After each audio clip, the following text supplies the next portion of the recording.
Love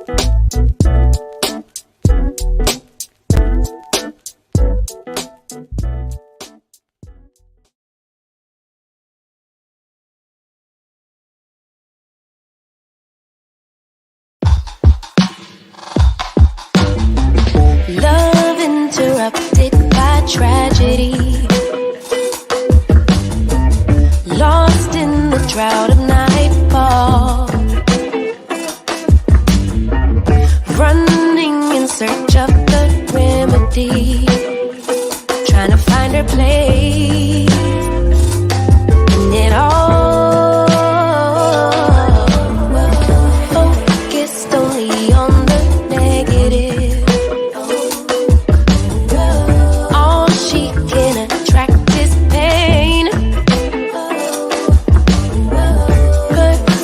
Is what will manifest. Thought she could escape, but it's all the same. Birds fly south for the winter, but she ran to the west side. And though much was stolen, much still abides. And I know she'd rather keep her distance.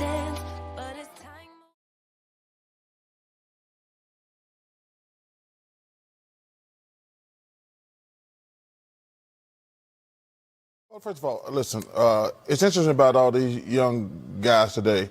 They never call on us and say, hey, thanks for the kind word and telling me how great a player I am. But when they play like crap and we call them out, we don't know what we're talking about. Listen, I'm easy to find.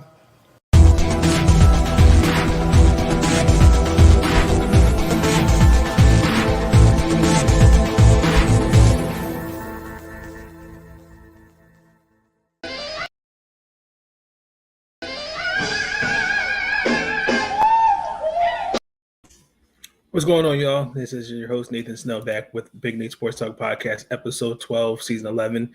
In this episode, we are recapping the Baltimore Ravens versus Cincinnati Bengals. But before we get into that, there's a couple of things I want to say up front. I misspoke. The final score of the Washington Commanders versus the Tennessee Titans was 21-17. I do apologize for that. And I also pinned that in the comments on that video, so I do apologize. Please forgive me for giving the incorrect score. The Maryland video that'll come out later this evening, probably about 10:30. So be tuned in for that. But let's get into it. The Baltimore Ravens defeated the Cincinnati Bengals. The final score was 19-17. That's what I'm talking about. This shit means something to me, man. As you see the title of the video, it's a moral victory. I'm not really truly celebrating this win. It's just a moral victory. The past couple weeks, we're not looking like the Baltimore Ravens that we should look like. For some unknown reason, we are struggling putting an actual team out there, healthy. We saw the return of Ronnie Stanley, and for the most part, he looked good out there. A couple things stood out to me. Lamar Jackson, I wouldn't say it was put in check, but struggled a little bit. Finished the game of 19-32, 474 yards and a touchdown interception. Ran the ball 12 times for 58 yards. I think that's about 232. He, I think, did too much. What's this here? What's going on? What's going on, sir? How you doing? Good to see you. He's doing too much. There was a couple throws. There was a big plays. The first one, the Duvernay, that was a clear throw. Nice throw. Just needs to clean that up. And then going forward on the fourth down to Tylan Wallace. That was a complete over. I think some of it was Cincinnati's pass front of defensive line. They got to him a little bit. But for the most part, I think he did okay. I was a little surprised, I would like to have seen Harbaugh, someone just calm him down and just saying, hey, look, you can make those throws. You got this. But with that being said, I think he's now the fastest quarterback to get to 4,000 yards rushing. In just 63 games he's as a starter. That's an amazing feat. He surpassed Michael Vick, and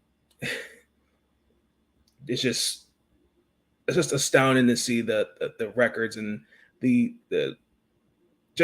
what Lamar has done in this league. It's just amazing. We need to appreciate the greatness. I know you're DMV local, but you're a Raven fan. PS, I respect the Raven. More of a Raven fan, but I try to support both teams because they're both local. I try to support, so I do my best to support all the local teams. That's a good question. Watched it right now. I'm disappointed. I just actually did a video on them, and then, oh boy, I want to talk about that one. But I think back to Lamar. He's the 6th quarterback in the history of the league to have 4,000 yards in rushing. So, not mad at that. Shout out to Lamar.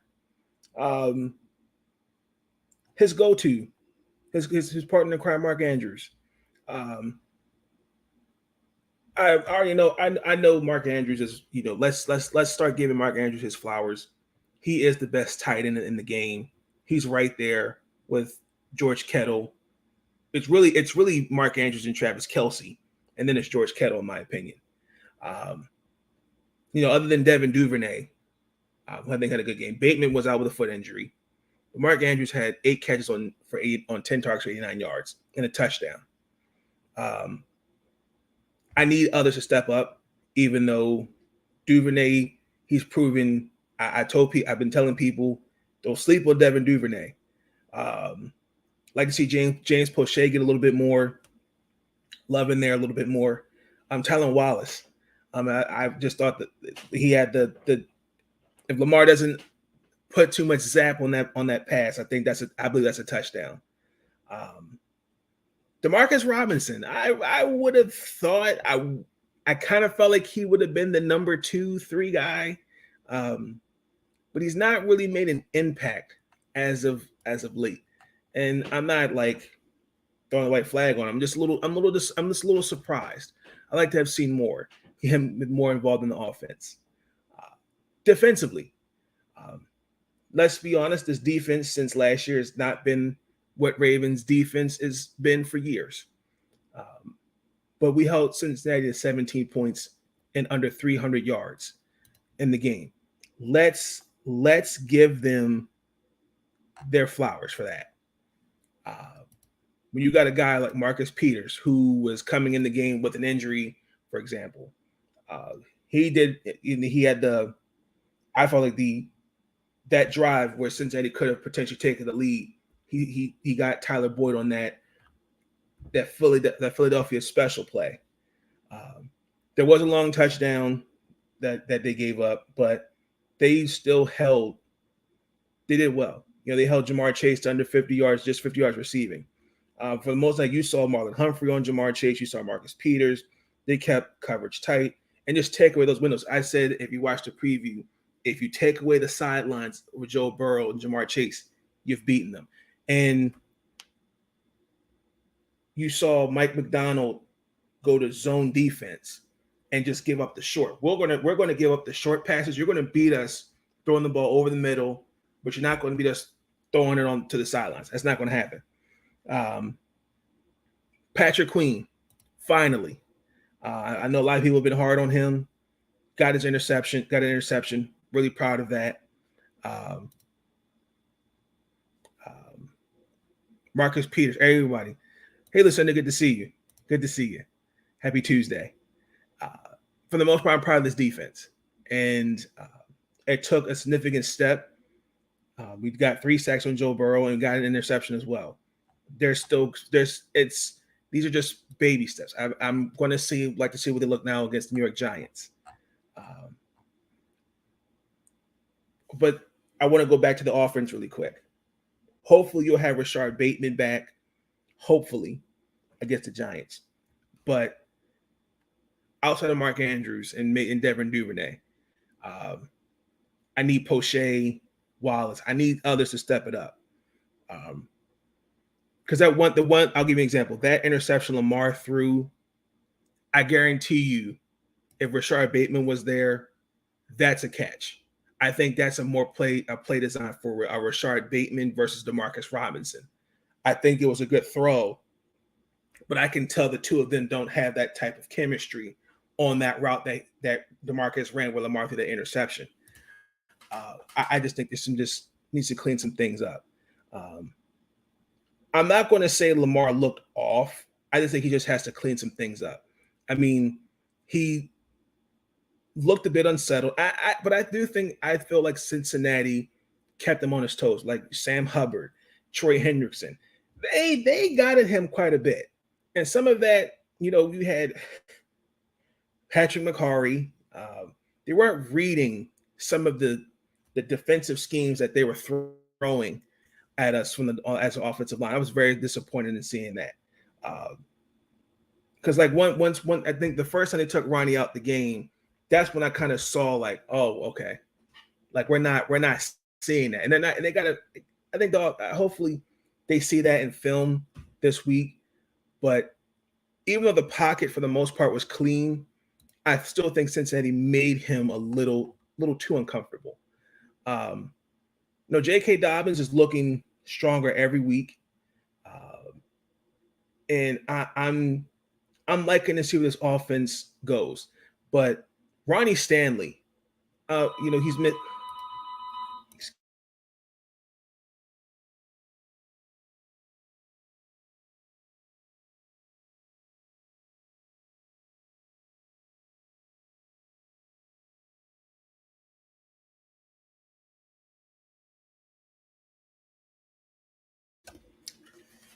As that happened, I apologize, ladies and gentlemen.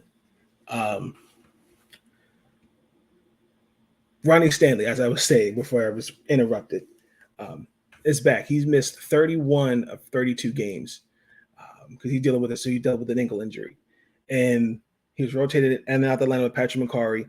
The offense looks better when he's out there, and hopefully, even though Patrick McCarry has played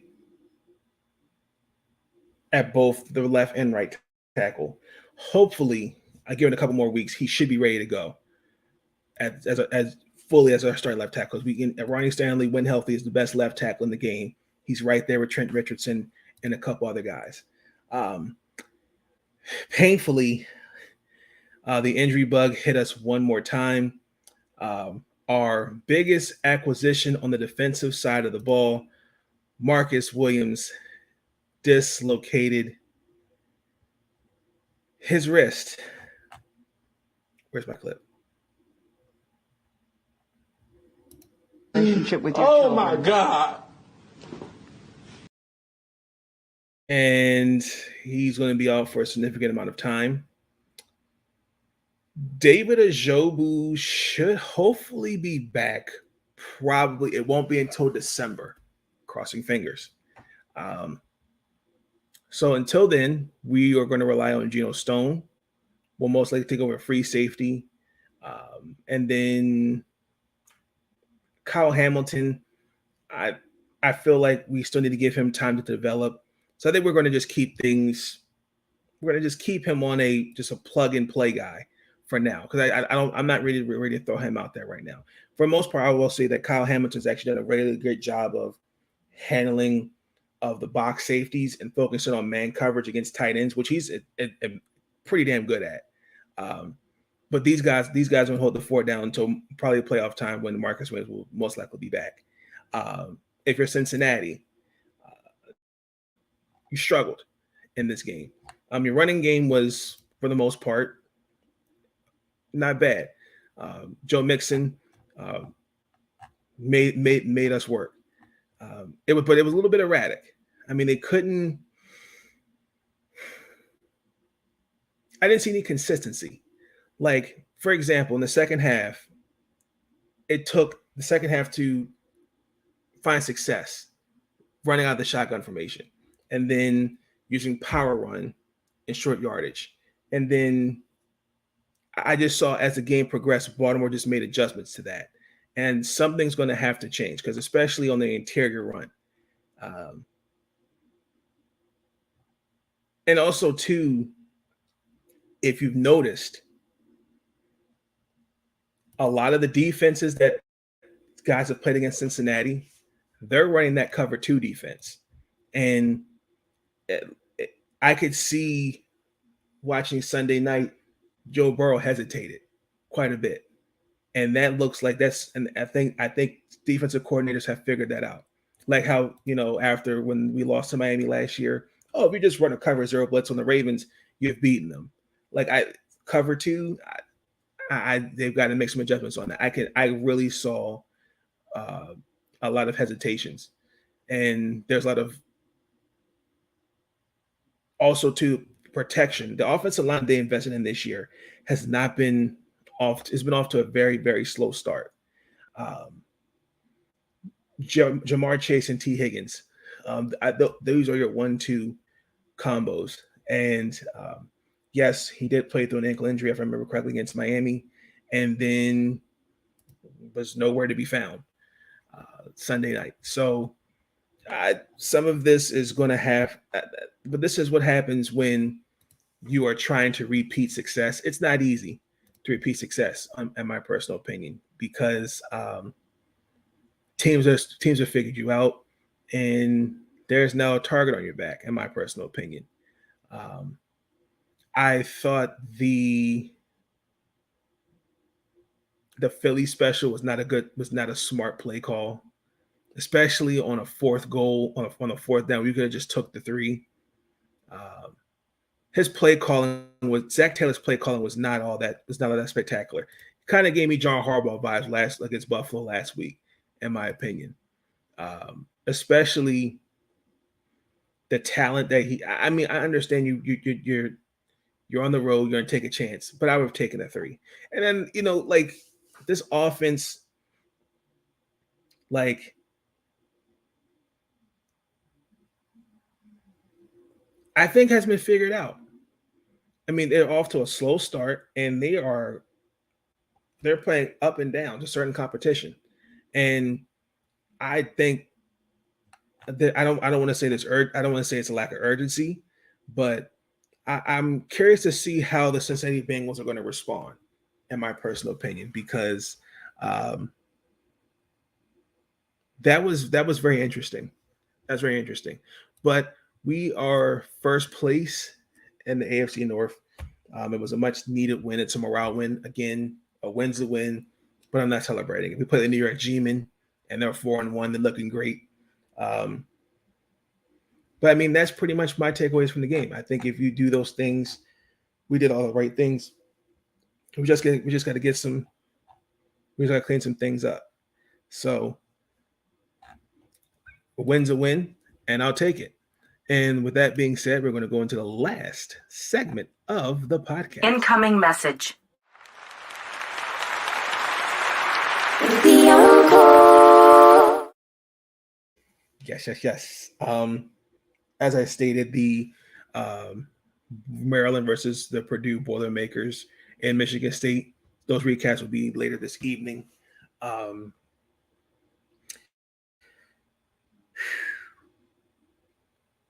Falls in the air early. I can't believe that. But again, as I stated, I'm gonna reiterate what's in the previous video. Just take time to do something for yourself today. Whether that's go for a walk for 30 minutes or read, listen to music, do something that help you unwind from the stress what go on in your everyday life. If you do those things daily, I guarantee you good things are bound to happen. So that's just my final message. That being said, be tuned in for future episodes, ladies and gentlemen. Thank you. Thank you so much for tuning in to Big Nate Sports Talk Podcast. Appreciate to those that was in the comments. Much appreciated to y'all. Please share the podcast. Please like, comment, subscribe. I'll catch you guys later this evening. Enjoy the rest of your afternoon.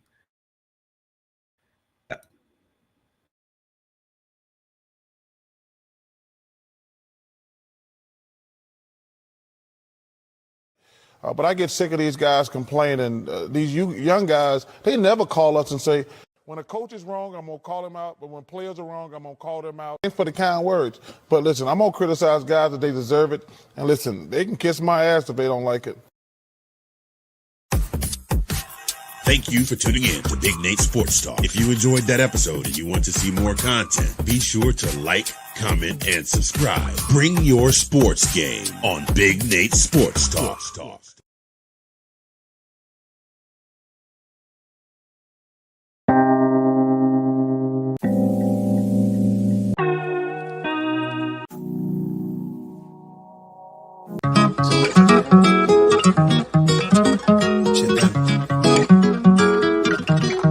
son. Done finna